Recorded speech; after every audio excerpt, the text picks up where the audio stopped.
Israel যুক্তরাষ্ট্রের পাহাড় সমান চাপের মুখেও ইরান আজ অকুতভয়। দীর্ঘদিন ধরে চলা এই সংঘাতে ওয়াশিংটন তেহরানকে নাস্তানাবুদ করতে নানান কৌশল খাটালেও কার্যত কোনোভাবেই পরাজিত করতে পারেনি। আর এই দ্বন্দ্বে ইরানের পাশে ঢাল হয়ে দাঁড়িয়েছে দুই পরাশক্তি। তবে কি তেহরানের এই সাহসের নেপথ্যে রয়েছে এই দুটি দেশ? বিস্তারিত জানাচ্ছেন সাদিয়া সিদ্দিকা।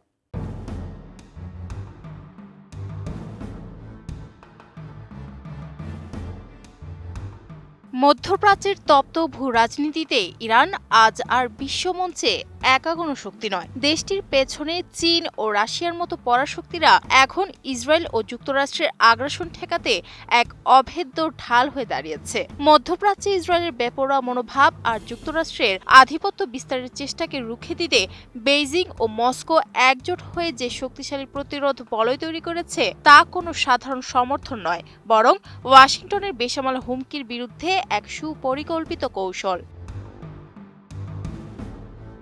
রাশিয়া ও চীন সরাসরি যুদ্ধে না নামলেও তারা আদতে ইরানের যুদ্ধ কাঠামোর অবিচ্ছেদ্য অংশ হয়ে উঠেছে। দেশ দুটিকে এখন আর এই লড়াইয়ে নিরপেক্ষ ভাবার কোনো সুযোগ নেই। তারা অত্যন্ত পরিষ্কারভাবে ইরানের পক্ষ নিয়েছে এবং কৌশলগতভাবেই নিজেদের অবস্থান জানান দিচ্ছে। খোদ ইরানের পররাষ্ট্রমন্ত্রী আব্বাস আরাকচি স্বীকার করেছেন, গোয়েন্দা তথ্যের আদান প্রদান, অর্থনৈতিক লাইফলাইন সচল রাখা এবং কূটনৈতিক সুরক্ষার মাধ্যমে এই দুই পরাশক্তি ইরানের যুদ্ধ প্রস্তুতির একেবারে কেন্দ্রে অবস্থান করছে।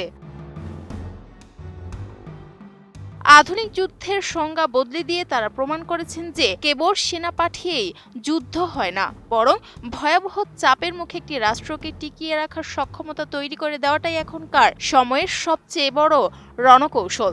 মস্কো তার উন্নত গোয়েন্দা প্রযুক্তির মাধ্যমে ইরানের সামরিক সক্ষমতা কয়েক গুণ বাড়িয়ে দিয়েছে। এর ফলে ইসরায়েল বা যুক্তরাষ্ট্রের যে কোনো পদক্ষেপ ইরান আগেভাগেই আঁচ করতে পারছে।